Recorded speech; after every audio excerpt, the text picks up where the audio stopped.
The day started like any normal travel day for her. She moved quietly through the airport, keeping her cap low and her jacket zipped, just wanting a simple, peaceful flight.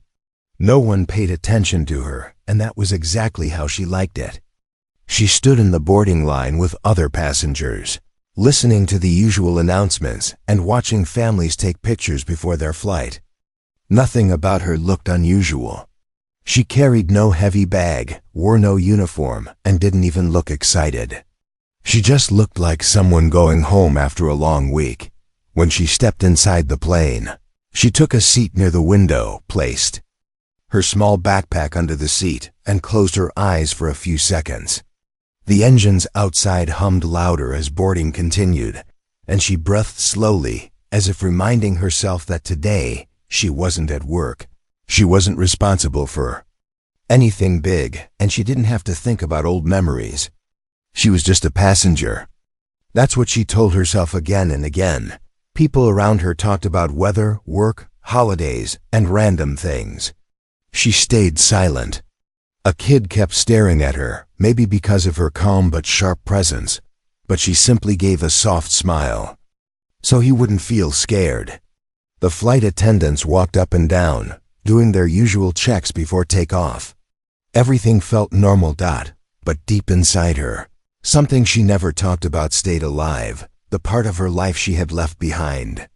Her call sign, her past in the sky. Her days when people listened the moment she spoke. Her nights when her decisions decided who lived.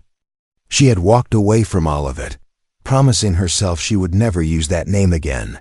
She wanted a quiet life now. A new start. The plane lifted smoothly into the sky, clouds sliding across the window like soft cotton. She rested her forehead on the cool glass, thinking about nothing and everything at the same time. The world below looked peaceful. She felt peace too, but around 30 minutes into the flight, something strange caught her attention. It wasn't loud. It wasn't normal either. She felt a subtle shake, very small, something most passengers didn't even notice. The engine sounded steady, but the air felt different. It was a feeling only someone like her could understand. Someone who spent years reading the sky like a book. She straightened in her seat, her senses becoming sharp again, almost against her will. She didn't want to be alert. She didn't want to be that person anymore. But her mind was trained, and that training never left. Outside the window, she suddenly caught a distant movement, something gray, fast, and sharp. At first she thought it was another passenger jet far away. But no, the wings were shorter, the body heavier. The tail shape unmistakable. An A-10. Her chest tightened for a second. What were A-10s doing so close to a commercial flight path? She blinked hard, thinking maybe she imagined it. But then she saw something else, another one, slightly above the clouds, moving like a shadow. They weren't attacking, not even close. But they were not supposed to be this near. Passengers around her stayed relaxed, completely unaware of the metal giants flying near them. A woman beside her asked a flight attendant for water. A man behind her was laughing at a joke on his phone. No one felt anything unusual. Only she did. An A-10 passing near a routine flight wasn't something small. Something must have gone wrong, an emergency in the area, an airspace confusion, a transponder glitch, or some miscommunication. But whatever it was, commercial flights were never supposed to be inside the same sky zone as a 10 Thunderbolt aircraft. Her breath changed again. That old familiar tension slowly woke inside her, the one she thought she had buried years ago. Her palms warmed slightly. Her heartbeat became deep but steady, like she was preparing for something she didn't want to face. Then, as the plane leveled again, a soft chime came from the speakers. The cabin crew didn't look stressed, but they were whispering to each other now. One of them glanced toward the cockpit door with concern. Something was happening, and she knew it before anyone said a single word. 5 minutes later, the flight attendant approached her row, looking strangely nervous as she spoke. "Excuse me." A captain wants to know if there's a passenger with aviation experience in this section. Her voice was calm, but her eyes weren't. Her stomach dropped. She kept her face still, as if she didn't understand. But she knew very well why this question was being asked. Something outside had reached the cockpit. Something serious enough that the captain needed help from someone like her. She tried not to react, but then she heard it. A distant radio call. Through the cockpit speaker, muffled but clear in tone. She knew that voice style. Military pilots communicating in controlled urgency. She closed her eyes for 1 second, just one. She knew what this meant. She knew this moment was coming. The second she saw the attends in the clouds, she whispered to herself almost painfully, "Not again." Because she knew exactly what the A10 pilots were reacting to. They had heard her old call sign, the one she never wanted to use again, the one that could stop aircraft mid-air. Asterisk. She could feel every passenger around her completely unaware of the strange tension she carried inside her chest. She didn't want to stand up. She didn't want to reveal anything. She had left that world behind for a reason. She wanted to be invisible. But the sky did not let her stay invisible today. The attendant asked again, softly this time. "Ma'am, do you have any aviation background?" The captain asked specifically. Her breath slowed. She looked out the window one more time and saw the gray shape of an A-10 sliding through a layer of cloud like a ghost. The aircraft wasn't threatening, but it wasn't casual either. They were holding pattern, waiting for something. Waiting for a signal. Waiting for her. If they really knew who she was. Finally she nodded once, very quietly. "Yes, I have some experience." She didn't explain how much experience. She didn't explain who she used to be. The attendant's eyes widened slightly, as if a small hope had returned. "Please come with me." She stood up slowly, feeling every pair of eyes turn toward her for the first time since boarding. Passengers weren't scared yet. They were just curious. But she felt a familiar pressure returning to her chest, the pressure of responsibility, the feeling she tried to escape for years. She followed the attendant toward the front, moving past rows of people who had no idea what was happening outside their windows. The cockpit door opened just enough for her to step inside. The captain and first officer looked calm, but clearly worried. Papers were open, radar screens glowing softly, and one of the communication panels showed a flashing indicator. The captain didn't waste time. "Are you the one with aviation background?" he asked. She nodded again. "Tell me what's happening." He turned the radio volume slightly higher, and a sharp voice cracked through the static. She froze instantly, not from fear, but from recognition. She knew that voice. She had heard it many times during training, during missions, during the days when she belonged to a sky few people ever understood. "Thunderbolt 2-1 for civilian flight, identify immediately. We repeat, respond with call sign." The captain rubbed his forehead. "They think we are someone else. They've requested a call sign that none of us recognize. We sent our aircraft number, but they said that's not what they're asking for." Her throat dried. She didn't move. She didn't blink. The first officer whispered, "They keep saying the word Falcon. Does that mean anything?" Chill went through her body. That word, that name. The one she promised never to speak again. The one she had buried. She looked away, trying to control her breathing. The captain watched her carefully, confused. "Do you know what they're asking for?" he asked. She didn't answer at first. She didn't want to. But outside the window, the shadow of another A-10 passed again, closer this time, circling like a guardian, unsure of what danger might appear.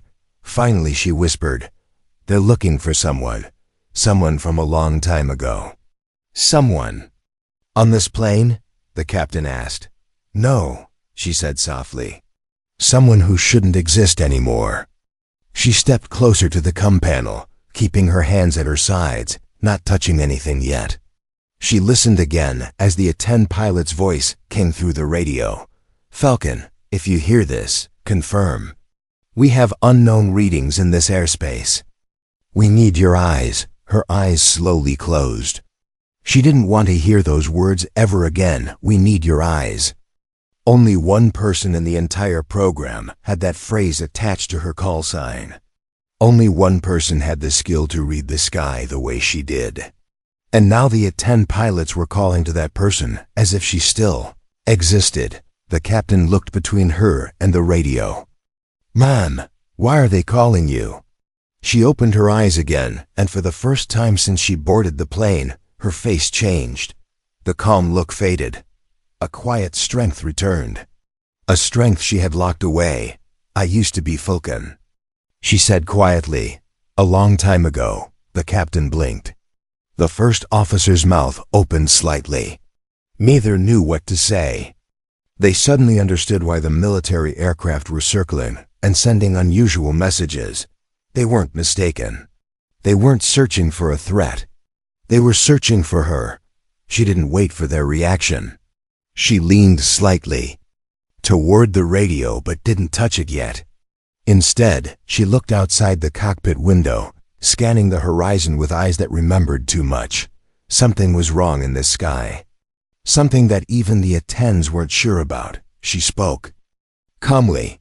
"Before I talk to them, tell me everything."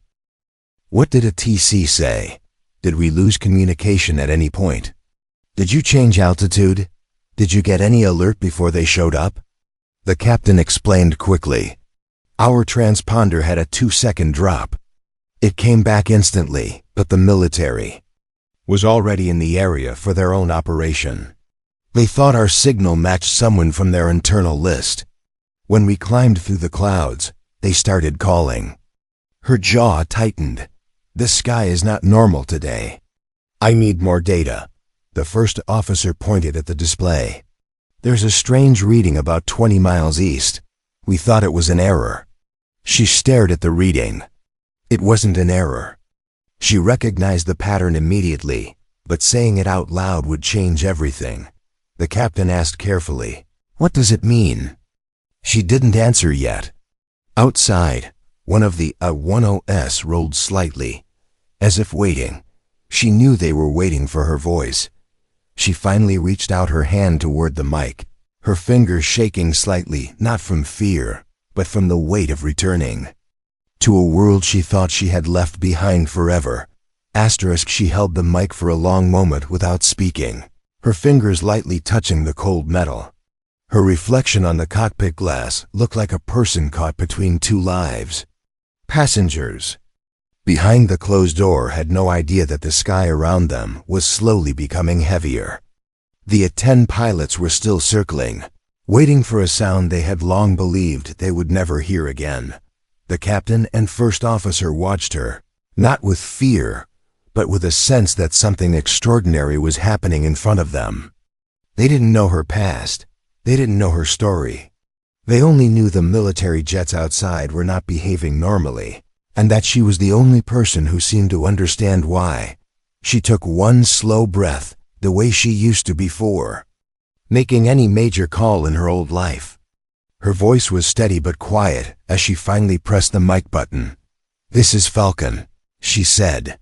The moment her voice touched the radio, everything in the cockpit changed. The A-10 pilots stopped mid-sentence. Even the static seemed to freeze. It was as if the entire sky held its breath. For 2 long seconds, nothing happened. Then the radio responded, sharp and almost disbelieving. "Confirm identity. Repeat. Confirm identity."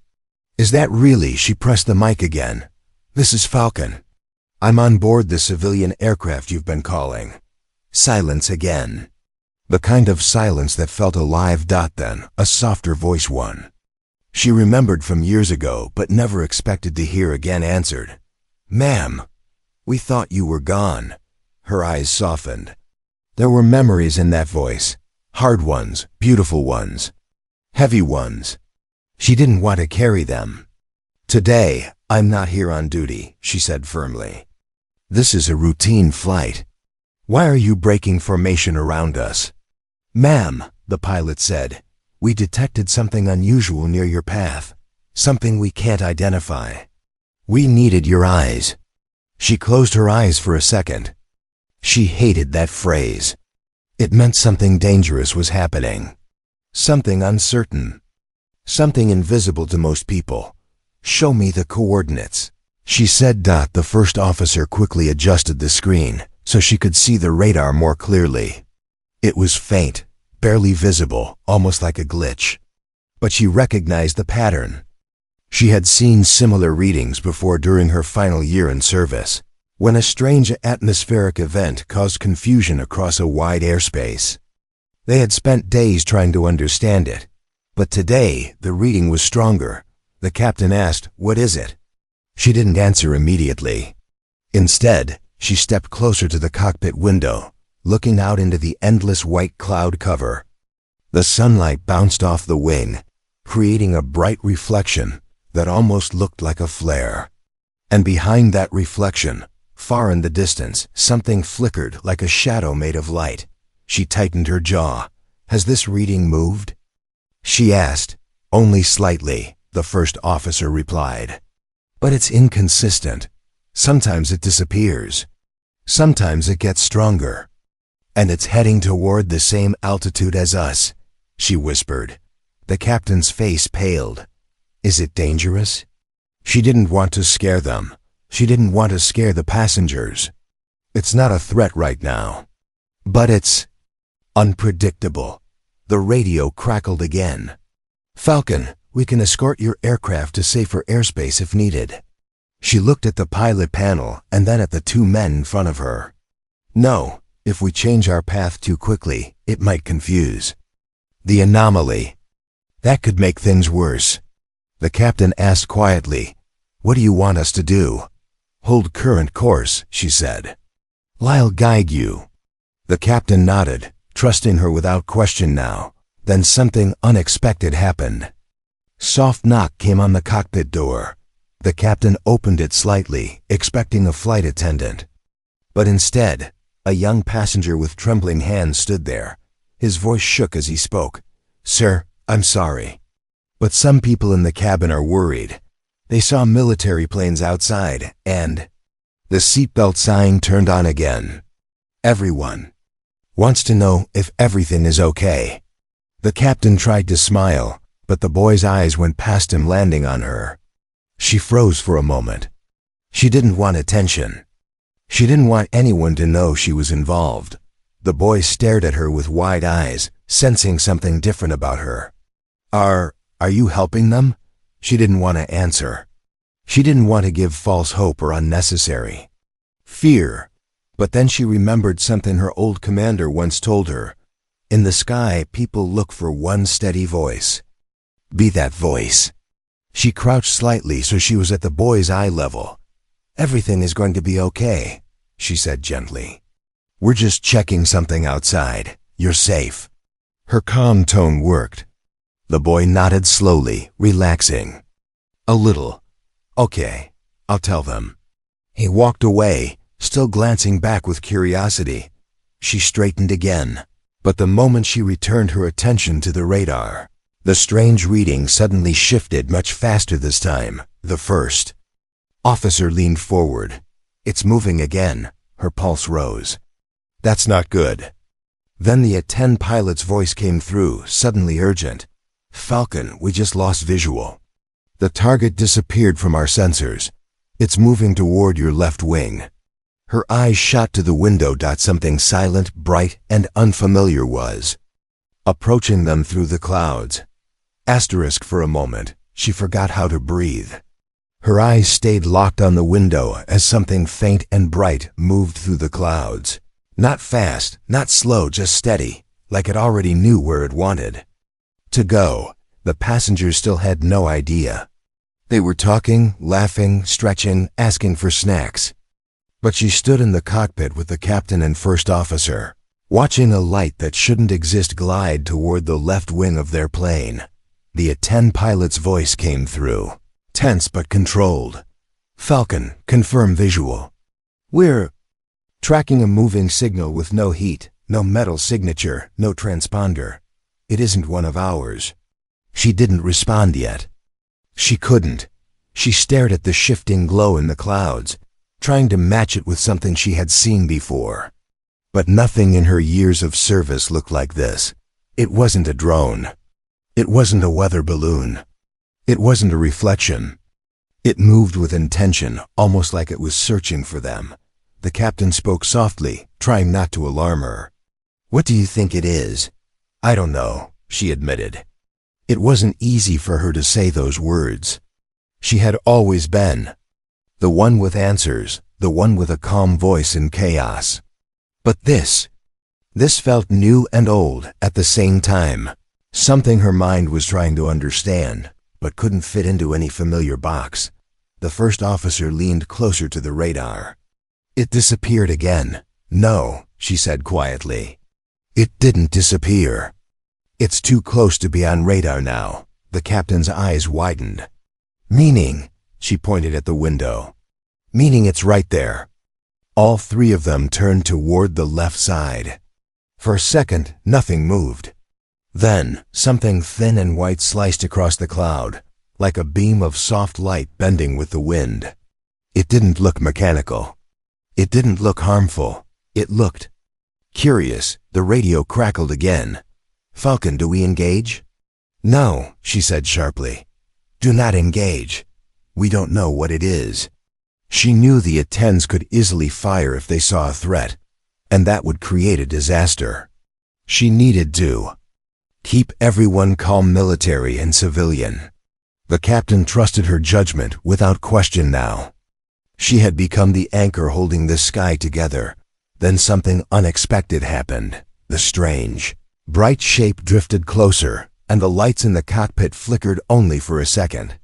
The plane stayed stable, but she felt a soft vibration under her feet, like the air pressure had changed.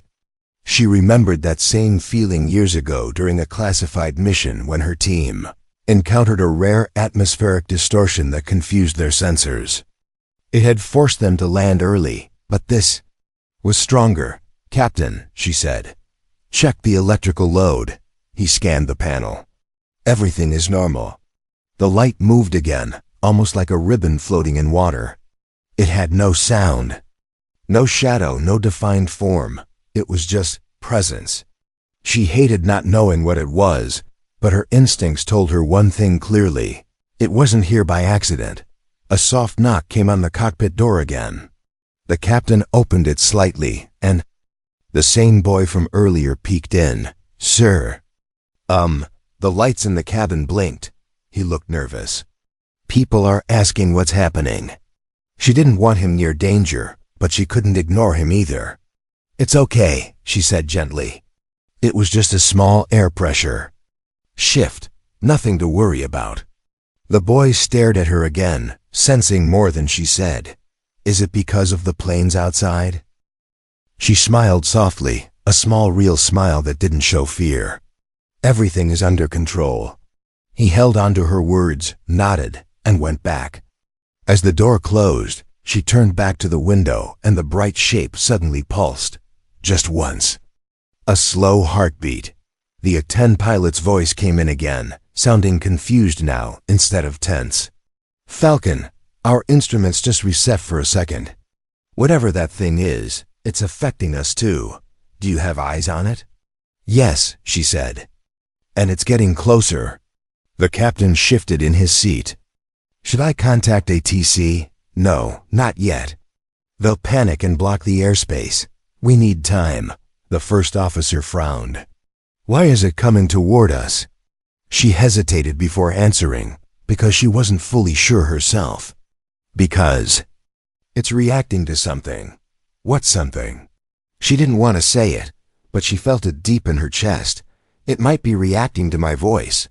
Both pilots stared at her, surprised. "Your voice?"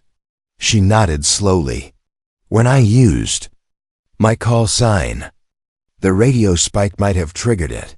Some signals don't behave like normal ones. Some frequencies travel in ways we can't explain." The light pulsed again, brighter this time. Not threatening, just responding. "Falcon," the A-10 pilot said urgently. "We're forming protective positions. Say the word and we'll pull your plane out of this airspace." "No," she replied. "Hold position, don't corner it." Her eyes followed the moving glow as it drifted over the wing, almost studying the plane like a silent observer. And, as she watched it, one strange thought entered her mind, a thought she didn't want, but couldn't stop. "What if," she whispered, "it's not here to harm us?" The captain looked at her. "Then why is it coming closer?" She swallowed hard. "Because maybe it's trying to communicate." But the moment she said it, the bright shape suddenly flashed and a soft shock ran through the entire aircraft. The lights dimmed. The engines hummed unevenly. The radio cut. For 2 seconds, every passenger felt the change, and for the first time during the entire flight, people began to panic. The cabin went silent for a heartbeat, then filled with worried voices. People sat up straighter, gripping armrests, looking around as if someone could explain what just happened. A few passengers pressed the call button. Again and again. The soft change in engine sound was small, but to an untrained ear, even a small sound felt like danger. Inside the cockpit, she felt the shift more clearly than anyone else. It wasn't a mechanical failure. It wasn't turbulence. It was the same strange pulse that hit the A-10s earlier, but stronger. She steadied herself with one hand on the cockpit wall as the lights flickered a second time. The captain turned toward her quickly. "Falcon, what did it do? What was that?" She kept her eyes on the clouds outside, searching for the glowing shape again. "It wasn't an attack," she said quietly. "It felt more like a signal that wasn't meant for us." The first officer checked the instruments frantically. Engines stable, electrical stable. But the cabin pressure dipped for a moment. She didn't reply. She was too focused on the sky. The strange light had vanished again, swallowed by the clouds and silence. But she felt deep inside that it hadn't gone far. The radio crackled back to life as one of the A-10 pilots spoke. "Falcon, we saw that flash. Our instruments jumped. Are you all right up there?" "We're stable," she answered. But her voice carried a tension she couldn't hide. "Ma'am," the pilot said, "whatever that thing is, it reacted to something. Maybe your signal, maybe the aircraft's frequency. We don't know." She knew he was right. And she also knew something else. It wasn't finished. A knock came again. Not gentle this time, urgent.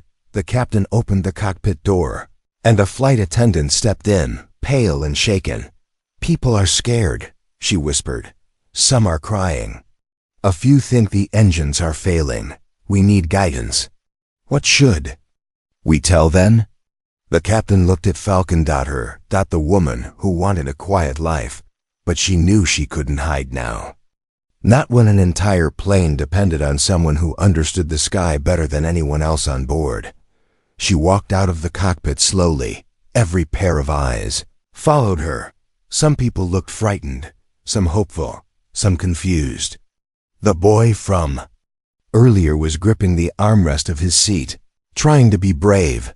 She stopped in the aisle, took a breath, and spoke loud enough for the nearest rows to hear.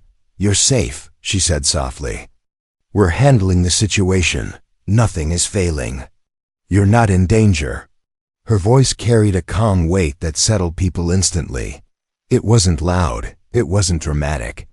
It was steady, like someone who understood more than she was saying. A woman in the front row asked, trembling, What was that?" "A small electrical fluctuation," she replied gently. "The pilots are in full control. Please stay seated. Everything is under control." It wasn't the full truth, but it wasn't a lie either. What mattered most was keeping people calm so the cockpit could work. She returned to the front, closing the cockpit door behind her. The captain sighed with relief when she stepped back inside. "Thank you. Cabin's calmer now." But she wasn't calm. Not inside. She stood near the window again, staring into the clouds. "Falcon," the A-10 pilot said suddenly, "you're not going to believe this, but the reading is moving again. Fast, directly beneath your aircraft." Her breath caught. The first officer quickly checked their radar. "It's below us now." The captain looked at her as if waiting for an answer. Why below us? What is it trying to do? She didn't know until she remembered something she had seen once during a classified mission. A phenomenon that behaved like it was mapping or measuring or scanning something in the sky. Old briefing words echoed in her mind. Not hostile, but reactive. Moves toward communication signals. Attracted to call sign resonance. Her call sign. Falcon. She whispered to herself. It's trying to understand who called it. The captain heard her. What? She hesitated. My voice, my frequency, may have triggered it. It might think the signal was meant for it. So it's responding, he said slowly. Yes, she whispered. But it doesn't know what we are. The cockpit lights flickered again, just once. Not threatening, but enough to make everyone stiffen. Then the A-10 pilot's voice came through with sudden urgency. Falcon, hold position. The reading is rising fast. It's moving upward. Ma'am, it's coming toward your fuselage. She leaned toward the window, heart pounding, scanning every shadow. Nothing. Then a gentle ripple passed through the clouds. Like water being pushed aside. The light appeared again. Closer than ever. It hovered almost parallel to the cockpit window, glowing softly, pulsing in slow waves. It wasn't touching the plane. It wasn't attacking. It was watching, the captain whispered. What is it? She didn't even blink. It wants a response. How do we respond to something like that? The first officer asked. She exhaled slowly. The same way it responded to us. She reached for the mic again. Her hand trembled, not from fear but from the weight of responsibility she thought she had left forever. She pressed the button. This is Falcon, she said steadily. We hear you. The glowing shape pulsed brighter, and then something happened that froze all three of them where they stood. A faint, human-like sound came through the radio. Not words, not language, just a tone, like it was answering her. The tone on the radio was soft, almost delicate, like a distant echo traveling through the sky. It didn't belong to any known signal. It wasn't military. It wasn't civilian. It carried no pattern she recognized. Yet something about it felt intentional, like the sky itself was trying to speak back. The captain froze, staring at the pout. It felt intentional, like the sky itself was trying to speak back. The captain froze, staring to speak back. The captain froze, staring at the pout. It felt intentional, like the sky itself was trying to speak back. The captain froze, staring at the thing. Radio, what was that? She didn't answer. She just listened, her eyes fixed on the glowing shape hovering outside the cockpit. It pulsed again, slow, gentle, almost like breathing. Not aggressive, not wild. A calm rhythm, as if matching her own steady inhale. The first officer whispered, Falcon. It reacted to you. She slowly lowered the mic, her heartbeat steady but heavy. It heard my call sign. And now it's testing communication. Testing, the captain repeated. You mean it's learning? Not learning, she said. Softly, it's responding to something familiar, some frequency it recognizes. But you're human, he said. How could it know your frequency? She didn't know. She had lived her entire life surrounded by jets, radios, sky waves, encrypted channels. She had used her call sign for years on missions most civilians never knew existed. But none of that explained this. The radio crackled again, another soft tone. This one slightly different, slightly closer, slightly clearer. The glowing shape pulsed each time, as if speaking through light instead of sound. The A-10 pilot's voice cut in tight, controlled, but shaking at the edges. Falcon, whatever that thing is, It's interacting with your aircraft. We're holding formation, but this is beyond anything we've trained for. She pressed the mic again, but didn't speak immediately. She let the tone play once more, letting her mind feel the rhythm. Then she quietly answered, "We hear you." The light pulsed once, brighter. She felt the captain staring at her. "What are you doing?" "Keeping it calm," she replied. "Keeping us safe." "But you don't even know what it is," he said. She finally looked at him. "I don't need to know what it is. I just need to know what it's doing. And right now, it's listening." The first officer swallowed hard.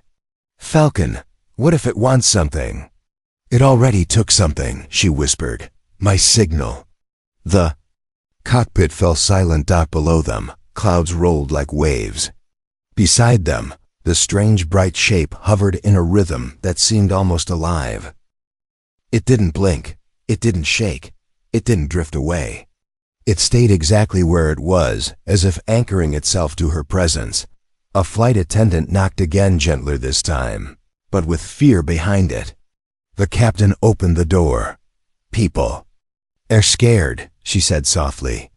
"Some are asking if they should pray. Some think it's a storm. Some think the plane was hit by lightning." She stepped forward, voice calm. "Tell them it's just pressure changes. Tell them the pilots are handling it." The attendant nodded and left, closing the door. The moment it shut, the cockpit filled with another tone, longer, softer, almost like a question. The first officer stared at the radio. "It's talking again." "No," she said. "It's waiting for what?" the captain asked. She looked at the glowing shape again, for clarity. She pressed the mic button one more time.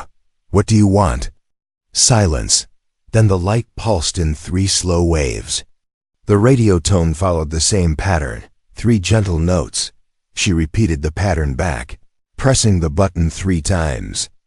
"Matching the rhythm. 3 pulses, I understand." The light responded instantly. 4 pulses now. A new pattern. A new question. "What is it doing?" The first officer whispered. She exhaled. "It's increasing complexity. It's testing how much we can understand." "You mean it's intelligent?" She didn't answer. She didn't need to. Her silence was enough. But before she could send another response, the entire plane suddenly dipped, not violently, but enough for everyone inside to gasp or grab the seat in front of them. The automatic stabilizers corrected immediately, but the sudden drop shook her deeply. The captain checked the instruments. All systems normal. That dip wasn't mechanical. The A-10 pilot came through urgently. "Falcon reading just expanded. It's changing size." "We're backing off." The signal cut. The glowing shape outside stretched slightly, like a ripple widening in water. Its form was shifting. Not growing exactly, but spreading like it was unfolding something unseen. The first officer whispered, "Falcon, it's reacting to altitude." She nodded. "It wants us steady." "Then we stay steady," the captain said, gripping the controls. The radio tone grew smoother, almost musical now, as if the strange presence understood they were trying to cooperate. But then something happened that none of them expected. A faint shape appeared inside the glow just for a second. A darker center. A form. Not a machine, not a creature. Something else. Something that made her step backward in shock, her voice dropping to a whisper. "It's not a signal." She swallowed, eyes wide. "It's a doorway." The glowing shape pulsed again, and the cockpit lights flickered violently. The plane shook lightly, like air wrapping around it. The captain stared at her. "Falcon, what is happening?" Her voice barely left her throat. "It's trying to open." And as the light brightened into a soft, warm pulse that filled the entire left side of the cockpit, she realized something even more shocking. It wasn't opening toward the plane. It was opening for her. She could feel it now, not fear, not danger, but something deeper, something she had never planned to face again. The light outside wasn't moving toward the plane. It was aligning with her. It pulsed gently, warm instead of bright, like a soft breathing presence waiting for her answer. The cockpit was filled with a strange glow. The captain shielded his eyes. The first officer leaned back in shock. The 10 pilots were shouting through the radio, but the burst of energy muted most of their words. All she could hear was her old call sign echoing through the static. Falcon, Falcon do. You read? Her voice felt small when she spoke. I'm here. The light leaned closer, as if hearing her more clearly. The air inside the cockpit thickened for a moment, and a soft vibration passed through the floor. Not shaking, just a gentle hum, like the sky acknowledging her presence. The captain whispered, Why you? She wished she had an answer. She wished she understood the same thing, but something inside her, something instinctive and old, felt the truth rising. Her past, her missions, her impossible situations where she had to trust what she felt more than what she saw. All of it was coming back. It's responding to my frequency, she said slowly. Not my voice, not my rank, my frequency. The first officer shook his head. Humans don't have frequencies. We do, she corrected softly, just not the kind we measure. A new tone came through the radio, longer, deeper, more stable than before. Not painful, not sharp. Just calling. Like a note that wanted an answer. She pressed the mic button. Again, she didn't speak. She hummed back the exact note. The glow responded instantly, pulsing in perfect sync. The captain gasped. It's copying you. She shook her head. No. It's communicating. The light shifted shape again, slowly, gently unfolding like a flower made of fog and sunlight. Inside it, something flickered. Not a figure, not a shadow. More like a memory. A pattern. A pattern she had seen once during her final flight in service. Classified. Never spoken about again. A strange atmospheric anomaly that reacted to certain radio signals from her aircraft. Back then, her commander had said, You have a signature in the sky, Falcon. Not everyone does. She never understood what he meant until today. The 010 radio cut in again. This time louder as their systems came back online. Falcon airspace anomaly is stabilizing around your aircraft. Do you need evacuation support? She shook her head. Even though they couldn't see her. Negative. Hold formation. Ma'am, it's reacting to you, not us. Whatever you're doing, keep doing it. She kept her eyes on the glowing doorway-like shape. It felt alive. It felt aware. And every time she calmed her breathing, the glow softened, as if copying her rhythm. The captain watched her carefully. What if it wants you? Not the plane, not us, just you. She didn't answer, because deep down, that's exactly what she felt too. For years she carried a call sign that didn't match her quiet nature. Falcon. Fast. Sharp. Constant. A protector. She had always thought she was named after a bird, but maybe the truth was something else. Maybe her frequency, her presence in the sky, had always been something this phenomenon recognized. She stepped a little closer to the window. The light followed her movement. Not threatening, not trapping. Just aligning. Why me? She whispered, not expecting an answer. The glow pulsed. Once. Twice. 3 times. The same 3 pulses she had given it earlier. It remembered her. The first officer whispered, You have to tell it something. Anything. It's waiting. She raised the mic again. Her hand wasn't shaking anymore. Her breath was steady. She felt calm in a way she hadn't felt in years. This is Falcon, she said softly. We are peaceful. We mean no harm. The shape outside pulsed again, soft. Warm, almost grateful. The radio responded with a tone this time, not a question, not a test. A farewell. The brightness faded slowly, folding back into itself like a closing curtain of light. The clouds swallowed the glow. The sky returned to its natural color. And the cockpit light steadied. Again, the anomaly was leaving. Not retreating, not running, just returning to wherever it came from. The A-10 pilot called in. Breathless, Falcon target. Is gone. Airspace clear. Are you all right? She stared at the empty sky for a long moment before answering. Yes, she said quietly. We're all right. The captain exhaled deeply, running a hand through his hair. I don't know what just happened, but you saved all of us. She didn't feel like a hero. She didn't feel powerful. She didn't feel special. She felt humbled, because something in the sky had recognized her, not her job, not her rank, not her uniform, her frequency, her presence, who she was beneath. Everything else. As she left the cockpit and returned to her seat, passengers watched her with curious eyes. Some looked relieved. Some whispered thanks. The boy from earlier smiled at her, small and grateful.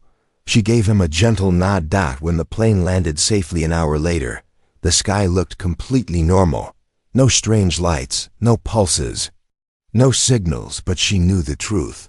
The sky had not forgotten her, and somewhere far beyond the clouds, something else hadn't forgotten either. Her call sign. Falcon. And now, she knew she could never run from it again.